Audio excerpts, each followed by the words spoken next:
Thank you very much, Dr. Nettie. It's a pleasure to be part of this illustrious group of speakers today.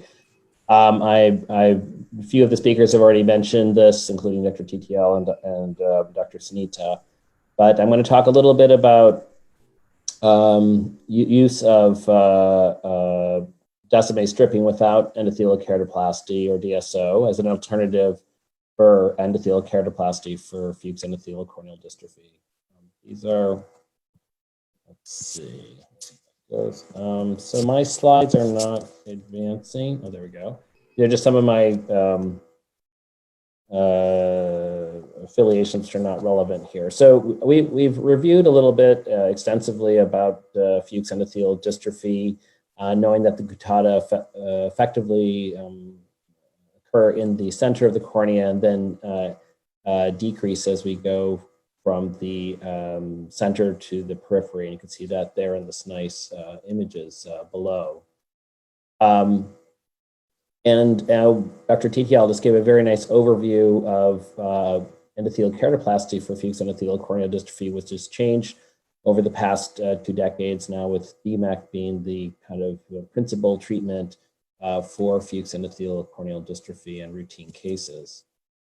So about 10 years ago, there were some publications that came out regarding spontaneous remodeling of corneal endothelial cells after Descemet stripping. And some of these occurred with Descemet attachments after cataract surgery with spontaneous clearing, cases where there was loss of DMEK grafts with clearing of the cornea, or graft free rolls. This is one of some of the earlier studies from 2010 and 2012 that describe these events. So DWEK, you've heard, stands for Descemetorhexis without endothelial keratoplasty, or DSO is the other common reference for Descemet stripping only. This is really what we're talking about now as a form of regenerative medicine. And as we all know, regenerative medicine is a very hot topic in medicine today. Interestingly, this technique was described back in 1955. Dr. Pufiki, who is a French ophthalmologist, actually wrote about this in Roycroft's book of corneal grafts. And he has 2 paragraphs in his chapter on lamellar keratoplasty on this, describing removing Descemet's membrane with the guttata and describing clearing. Now, but in his cases, the clearing failed after a short period, and he went on to say that they needed corneal transplantation. But he actually noted this nearly now 65 years ago. I'm actually doing some research trying to figure out what to find there are no references for this from the book, but I am trying to research this topic. The big advantage of DWEK is that you're not, unlike all other types of endothelial keratoplasty, we don't have rejection here. These, rejection rates, I don't think they've been mentioned too much, but for DMEK is around 1 to 2%. In some of the publications here, it's 0. Also, these patients do not require long-term steroids, another advantage, not worrying about patient compliance. But as some of the speakers have mentioned, this is really only for cases of Fuchs corneal dystrophy and not for bullous keratopathy. That's a very important take-home message. Naming these procedures is fun, and we wrote a little editorial about that. There's many different ways to describe this, but I think DWEK and DSO are probably what's stuck around. So this is a typical case. This was a 67-year-old woman who was losing vision. This was early on when we started doing this back in 2014. She had had amblyopia in the right eye. You can see best corrected vision was 2200 in that eye. Endothelial cell count, pachymetry was 663. She had kind of about 4 millimeters of non-confluent guttata on the right side, and the periphery looked healthy. And you can see a picture of that right here. We went ahead and did Descemet stripping only. And you can see at 1 week, as expected, you would see dense corneal edema. You can see that in the OCT below. But by 1 month, the vision started to clear quite significantly. You can see vision improved to 2125, and you can see the OCT below. And then by 2 months, her vision was 20/70. Remember, this is the eye with amblyopia. She's already better than her pre-op vision of 2200, and you can pick up endothelial cells by specular microscopy. And this is kind of a typical course for these patients. Here, the patient 3 years later, her vision has improved to 20/60 plus. Remember, this is the amblyopic eye with cell counts of about 1,279. And then in the left eye, which she proceeded to have several later, was 20/20, and again, cell counts around 1,200. And I think these are typical cell counts that we often see after the DWEK procedure. And I'd be interested to hear from our other colleagues here what their experience is. So here, again, you can see the DWEK procedure. You need to have healthy peripheral endothelial cells. We heard about how important that is. And we usually offset our NIDAC pachymeter. It also gives us peripheral measurements, or use confocal microscopy if that's available to you to look at peripheral cell counts. But you can see here, in this case, just 1 month after DWEK procedure, we can measure cell counts of almost 800 cells per millimeter squared with the DWEK procedure. So great idea, but what is the problem with the DWEK concept? The problem with the DWEK concept is that although there is the potential to heal after the Descemet membrane is removed, it's highly variable between patients. Now, this really speaks to the regenerative ability of the endothelium and identifying patients who are potentially going to be good candidates for this procedure. Now, the paper by Boker and Kathy Colby, published in 2016, really looked at 4 different DWEK groups. And basically, we're able to break it down into what I think are 4 practical groups. Those were the fast responders, those people who really showed improvement in less than a month after surgery. The responders, which were more in the 1 to 2 month group, those slow responders that took up to 3 months to respond, and then the kind of non-responders, which were more than 3 months out after surgery. So this is an important concept to keep in mind when you're considering this procedure. There's also obviously factors that are involved in cell regrowth or cell migration. Obviously, historically, we're taught that cells do not have much mitotic potential, and that cell migration is the principal way by which the endothelium covers up its denuded areas. But really, proliferation is another area where we are starting to understand that there may be more proliferative potential than potentially thought. And obviously, there's cell-guta interaction. My colleague from Mass Eye and Ear Infirmary, Kunis, has shown the toxicity of gutata to surrounding endothelial cells and apoptosis. Obviously, the environment in which the endothelial sit is also important. If patients have additional either inflammatory issues or glaucoma issues, these may affect the ability of the endothelium to migrate or proliferate. So, this concept of migration or proliferation is an important one. On confocal microscopy, we've been able to demonstrate bilobe nuclei, hyperchromatic nuclei, as well as segmenting cytoplasm, which is all indicative of mitotic activity of the corneal endothelium. But we also have noted there is a decrease in endothelial cell count with this procedure in the periphery. Signaling cell migration is probably the principal mechanism for replacement of the central endothelium. It's also important to know that in the past, these procedures were done with larger stripping techniques in the range of 6 or 8 millimeters. And there's definitely a limitation to how quickly these cells can cover up these areas that have been stripped, and part of the reason for the smaller strips that we do now. I just wanted to walk through some of the surgical steps here of the DWEK procedure. We want to first mark the area to perform the descemetorhexis. I mentioned before, the area that we're typically doing is around maybe 4 to 5 millimeters. This is important if you have a large or eccentric pupil to make note of that. You don't want this area to be eccentric to the entry pupil. So this is, again, you can use any marker you like. I like this little hatch marker that I developed, which is about 4 millimeters. And again, most of the studies have looked at showing that around this 4 to 5 millimeter stripping zone is the best area to remove the gutata, and also kind of defines the parameters which we want to use to remove or select patients for the DWEK procedure. And next, depending on the incisions, these are usually done for us mostly in combination with cataract surgery. So we're doing the standard phaco incision, and just at the end, before we remove the viscoelastic after the IOL has been implanted, we go ahead and strip the area. I'll show some videos of that in just a minute.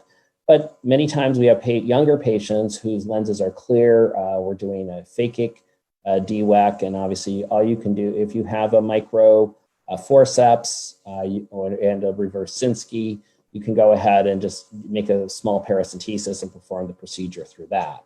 Again, we like to use viscoelastics. It's much easier to do the stripping, especially in phakic patients. And if we're doing a small incision, we want to use a cohesive that comes out easily at the end of the surgery. So one of the tricks here is initiating the tear for the Descemet's membrane. Because it's so small, Dr. Praveen mentioned the importance of not scraping the underlying stroma as it induces scarring, and this is very critical for the DWEK procedure. So getting initiating the start can actually be a bit challenging because you have to break through Descemet's without really damaging the stroma. And we do that usually with a reverse Sinski or microforceps with a tooth. If you can use a disposable like 25 gauge retinal forceps if that's available to you, or again the reverse Sinski to start the scoring method. This is a little device with a micro forceps with a tooth on it, a 50 micron tooth that allows us to start the score without potentially penetrating into the stroma too much to start the healing process for the procedure. Now, it's important to strip as opposed to peel, or peel as opposed to score. And scoring we're used to doing with DSEC and DMEC, but here that scoring really violates the corneal stroma and will result in scarring. So this peeling or stripping, and that's why descemetorhexis is used, stripping or peeling is used as opposed to the scoring method. And it's important to note that unlike a capsulorhexis, the Descemet's actually is much easier, it's much more fragile, breaks more easily, and you have to end up re-grabbing it several times or switching direction to complete the tear, and you'll see that in the video. So this is just, another forceps that I helped develop with a little tip, removing that. But we actually showed in a paper a few years ago that the importance of stripping or peeling over scoring. And in this paper, we had 17 eyes of patients. And I always peeled or stripped. My colleague scored and then switched to stripping. And really the failure rate for those patients that were scored versus stripping was much higher from the scored patients compared to the strip patients. So this concept, again, is very important. So again, just some highlights from the surgical technique. We want to limit the size of the descemetorhexis to about 4 to 4.5 millimeters. We want to make sure it's well centered, that there's no tags or scarring centrally for good vision for the patients to strip or peel and not score, and to avoid any stromal damage.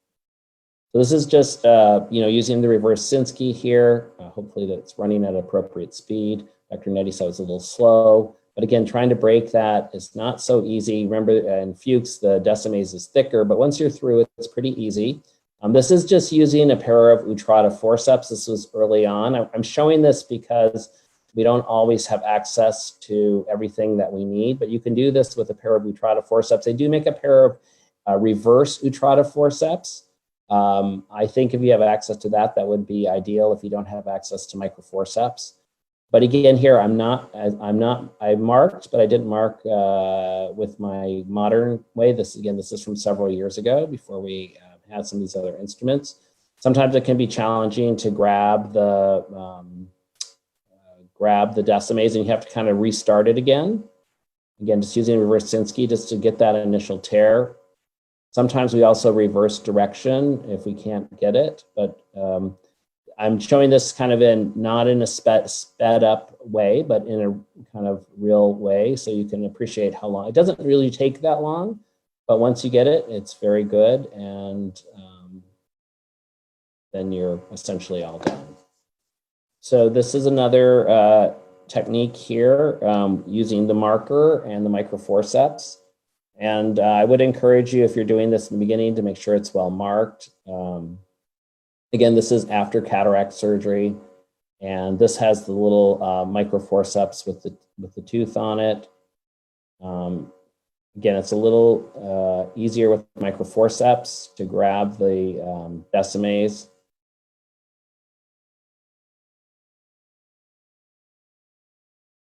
Sorry, it's just a little off center here. I think we'll recenter in a second. But oftentimes we'll switch direction if we cannot go all the way around to finish it. And again, it's very important not to leave any tags. Now, around 5 or 6 o'clock, there's actually a little tag where it's incomplete. If you leave that there, it's going to scar. So we always make sure we try to remove that tissue and complete the rhexis so it's not lifted off, as you see right here. So obviously, a DWEK surgery does have its complications. Obviously, delayed healing. This is about, from the published literature in kind of the Western and from Australia, the US and such, it's around 20%. So 80% of the people clear, but we have about a 20% failure rate. And trying to identify who's going to be a good candidate for this is important. Decentration of the rhexis is very possible. It usually gives people significant photic symptoms. And you can get stromal scarring from chronic edema, as well as from trauma to the underlying stroma. And you can form these posterior stromal nodules from these areas if you don't complete these tags. And Greg Maloney has a nice OCT showing these little nodules that form from these tags. So there is a refractive effect with DWEK, just like there is with DMEK. And we retrospectively looked at 25 eyes from our series and found there was somewhere from a 0.65 to 0.38 hyperopic shift to whatever target we were aiming for, similar to DMEK. So we go ahead and always adjust for about a half a diopter hyperopic shift when doing this as a combined procedure. We also have, as I mentioned before, some patients have DWEK under a phakic situation, and this is one of our patients who actually had DWEK surgery with phakic, and then several years later developed enough of a cataract that required surgery, and we were able to very successfully perform cataract surgery in this patient. In fact, the endothelial cell count went up. It almost doubled from like around 1,200 to over 2,000. And we're not sure exactly why that happened, but it was a very impressive jump. And it may just be that the cells are stimulated from the trauma from the cataract surgery, obviously using a low flow setting and taking precautions with the soft shell technique. Postoperative management for the DWEK patients, very similar to that for PKP and EK. I mean, we start off with frequent steroids and typical antibiotics. And, we don't have to worry about rebubbling in these patients, which is quite nice, and positioning, which might be an issue. Basically, the post-op is very similar to cataract surgery. Now, the question that's quite different is the use of ROCK inhibitors. And this has been an area that is being intensely investigated at this time. ROCK inhibitors are basically Rho kinase associated coiled coil containing protein kinases. These were actually the first downstream effectors that were discovered. And they essentially exist in two isoforms, ROCK1 and ROCK2. Now we have two, approved glaucoma medications that are ROCK inhibitors.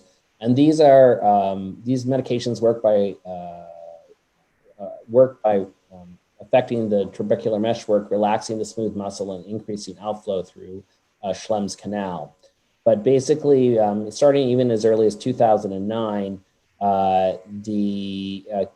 Kinishida's group was looking at the effect of ROCK inhibitors on endothelial cells, and actually was able to show that these medications, in particular Reposidil, promoted corneal endothelial proliferation in cultured human cells, as well as affecting wound healing and endothelial regeneration in a rabbit model.